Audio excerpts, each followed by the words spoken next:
नमस्कार दोस्तों, मैं डॉक्टर स्वप्निल सागर जैन निरामय होम्योपैथी के अपने इस YouTube चैनल पर आप सभी का बहुत बहुत स्वागत करता हूं। दोस्तों, आज हम बात करेंगे लाइकोपोडियम क्लेवेटम के बारे में। जी हां, ये एक ऐसी मेडिसिन है जो होम्योपैथी में बहुत सक्सेस के साथ यूज की जाती है, लेकिन जब भी हम इसका यूज करते हैं तो बहुत सारी बीमारियों में इसका यूज करते हैं, लेकिन जब तक हमें उसके सिम्टम्स नहीं मिलते तब तक लाइकोपोडियम किसी भी पेशेंट पर कोई असर नहीं दिखाती है। तो आज हम जानेंगे कि लाइकोपोडियम क्लेवेटम के जो पेशेंट के सिम्टम्स होते हैं वो किस तरह के होते हैं। तो चलिए दोस्तों शुरू करते हैं। तो सबसे पहले हम जब मेंटल सिम्टम की बात करते हैं तो लाइकोपोडियम का जो पेशेंट मिलेगा उसमें सबसे ज्यादा जो कॉमन या हम जैसे सिग्नेचर सिम्टम भी कहते हैं वो होता है लेक ऑफ सेल्फ कॉन्फिडेंस, यानी कि उसमें आत्मविश्वास की बहुत ज्यादा कमी होती है। ये जो पेशेंट होता है अब बहुत ज्यादा इरेजोल्यूशन से पीड़ित होता है, यानी कि वो निर्णय नहीं ले पाता है, क्योंकि उसके अंदर कॉन्फिडेंस ही बिल्कुल नहीं है। किसी भी काम को करने में उसको बहुत ज्यादा घबराहट महसूस होती है, किसी भी रिस्पॉन्सिबिलिटी को लेने में उसे बहुत ज्यादा घबराहट महसूस होती है। कोई भी नया काम यदि उसको दे दिया जाए तो वो बहुत ज्यादा घबरा जाता है कि अब मैं ये काम कैसे करूंगा, अब ये काम कहाँ हो पाएगा, अब ये काम कब हो पाएगा। ये सारे उसके सिम्टम्स होते हैं क्योंकि उसके अंदर कॉन्फिडेंस की बहुत ज्यादा कमी उसे महसूस होती है। और ये जो कॉन्फिडेंस की कमी उसे महसूस होती है उसको कवर अप करने के लिए वो अपने एक्सटर्नली एक सुपरफिशियल नेचर अपना बना लेता है। इस सुपरफिशियल नेचर को हम इस तरह से समझ सकते हैं, ये जो पेशेंट होता है ये डिक्टेटोरियल बन जाता है, यानी कि वो अपनी चलाने की कोशिश करता है, वो अपने ऑर्डर को फॉलो करवाने की कोशिश करता है। इसे हम इस तरह से समझ सकते हैं कि मान लीजिए कोई बच्चा है और आपके घर में मान लीजिए कि वो कार्टून चैनल कोई सा देख रहा है, और अगर आपने आके न्यूज चैनल लगाने की कोशिश की तो वो बच्चा आपको बोलेगा, अरे जब मैं कार्टून देख रहा हूं तो आपको न्यूज चैनल लगाने की क्या जरूरत है, आप वापस कार्टून चैनल लगाइए। या फिर पापा आज आप ऐसा क्यों कर रहे हैं, आपको ऐसा नहीं करना चाहिए था। इस तरह से यदि कोई लेडी है तो मान लीजिए जैसे ज्यादातर आपने देखा होगा पुरानी जो फिल्म्स होती थी उसमें जो सास का जो कैरेक्टर होता था वो एकदम डिक्टेटोरियल नेचर का होता था। वो बहू को बिल्कुल डांट के रखती थी, वो बिल्कुल बहू से बिल्कुल काम करवाती थी कि खाना आपको इस समय बनाना है, कपड़े आपको इस समय धोना है। ये जो नेचर होता है ये डिक्टेटोरियल नेचर होता है। इसका जो मुख्य कारण है वो यही है कि पेशेंट के अंदर किसी भी तरह की रिस्पॉन्सिबिलिटी लेने के लिए कॉन्फिडेंस उसके अंदर बिल्कुल भी नहीं होता है। अब यदि हम बात करें कि ये जो नेचर होता है उसका, इसके कारण उसमें और कौन कौन से सिम्टम्स देखने को मिलते हैं, तो आप इस नेचर को ऐसे समझ सकते हैं कि लाइकोपोडियम का पेशेंट यदि आपके ऑफिस में है तो वो आप जब भी वो अपने सीनियर्स से बात करेगा, मान लीजिए कोई जनरल मैनेजर है और वो जब भी अपने हायर अथॉरिटी से बात करेगा या एमडी से बात करेगा तो बिल्कुल पोलाइटली बात करेगा, hello sir, how are you sir, sir please sir ऐसा काम होना था सर, ऐसा ये वो, इस तरह से बात करेगा। और जैसे ही वही जनरल मैनेजर जब अपने नीचे किसी सेल्स ऑफिसर से बात करेगा तो बिल्कुल उसका नेचर जो है वो बिल्कुल ही अलग हो जाएगा। वो उसको बिल्कुल डांट के बात करेगा, बहुत ज्यादा ईगो दिखाएगा, अरे I am general manager, who are you, and इस तरह से आप मुझसे बात कैसे कर सकते हैं, ये वो, इस तरह से बहुत ज्यादा उसको डांट के रखेगा।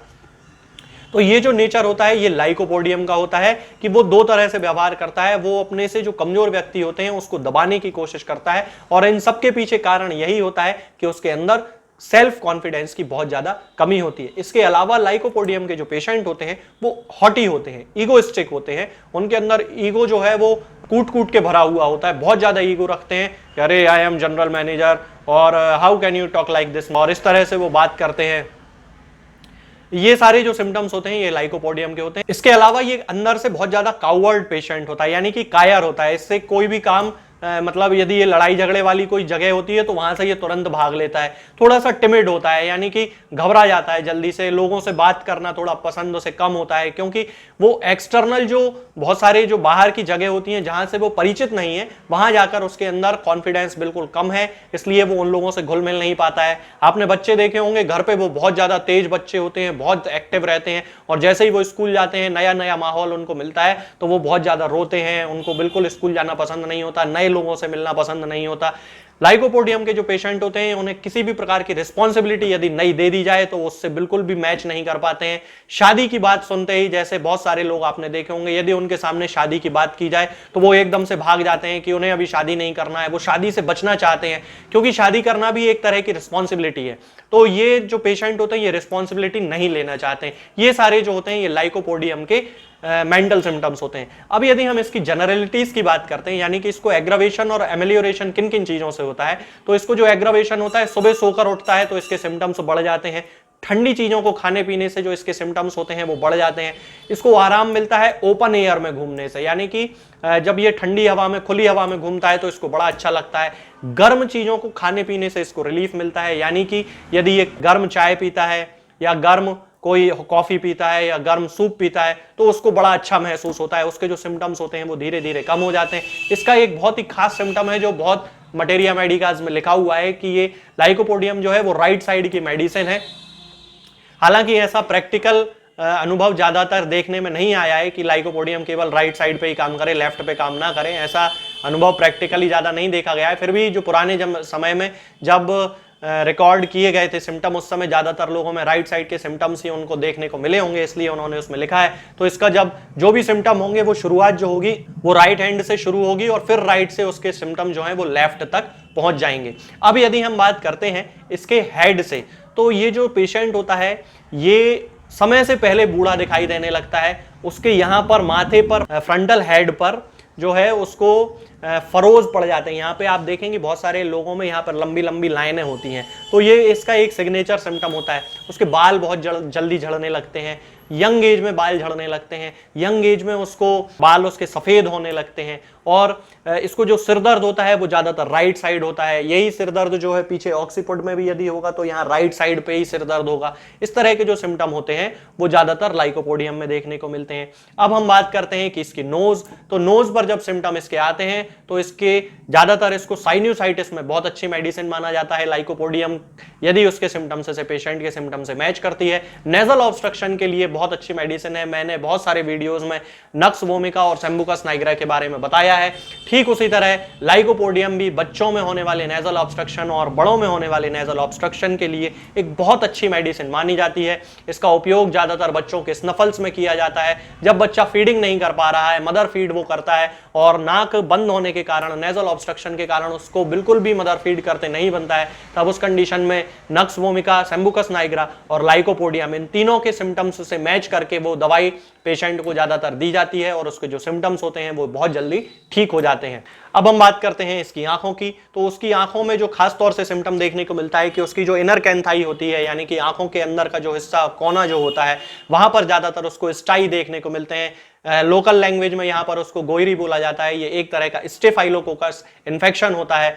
और इसके साथ साथ ही यहाँ पर चूंकि वो एडल्ट्री बहुत ज्यादा करता है तो आंखों के नीचे उसको काले गड्ढे, काली नीली धारियां भी उसको मिल सकती हैं। इसके बाद हम बात करते हैं उसकी फेस के बारे में। तो जैसा कि मैंने अभी बताया कि लाइकोपोडियम का जो पेशेंट होता है वो थोड़ा सा सेक्सुअली एक्साइटेड ज्यादा होता है, उसके अंदर सेक्सुअल डिजायर ज्यादा होती है, तो एडल्ट्री वो बहुत जल्दी करने लगता है। टीन एज के बच्चे जो होते हैं वो मैस्टरबेशन बहुत जल्दी करने लगते हैं और उस मैस्टरबेशन के कारण उनका जो शरीर होता है वो बहुत दुबला पतला हो जाता है, गाल अंदर बिल्कुल धस जाते हैं, पिचक जाते हैं गाल बिल्कुल, आंखों के नीचे काले गड्ढे पड़ जाते हैं। समय के पहले ये जो लोग होते हैं ये बूढ़े दिखाई देने लगते हैं, चेहरा एकदम बहुत ज्यादा ओल्ड एज का दिखाई देने लगता है, टीन एज में भी बाल उनके बिल्कुल सफेद हो जाते हैं। तो इस तरह के जो सिम्टम्स होते हैं वो लाइकोपोडियम में देखने को मिलते हैं। अब यदि हम बात करते हैं कि गले के सिम्टम्स की, तो गले में ज्यादातर टॉन्सिलाइटिस और फेरेंजाइटिस की इनको शिकायत होती है। ठंडी चीजें चूंकि ये खाते हैं तो इनको सिम्टम्स में एग्रावेशन होता है, तो इसी कारण से यदि ये ठंडा पानी भी पी लेते हैं तो इनको बहुत जल्दी टॉन्सिलाइटिस या फेरेंजाइटिस इनको हो जाता है।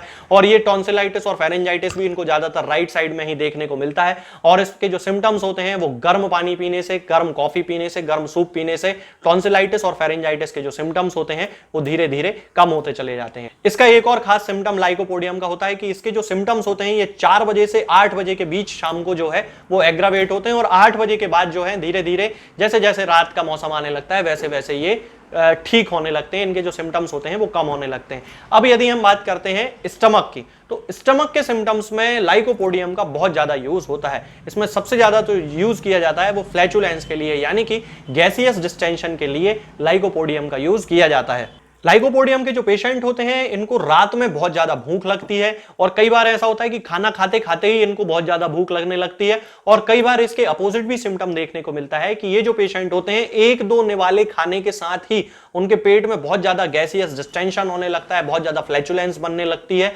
और उनको बहुत ज्यादा एब्डोमेन फूलने की शिकायत होने लगती है। तो ये जो सारे सिम्टम्स होते हैं ये लाइकोपोडियम में देखे जाते हैं। दोस्तों आज के वीडियो में हम केवल इतनी ही बात करेंगे। आगे के इसके नेक्स्ट पार्ट में मैं आपको बताऊंगा लाइकोपोडियम के और आगे के ऑर्गन्स के सिम्टम्स के बारे में।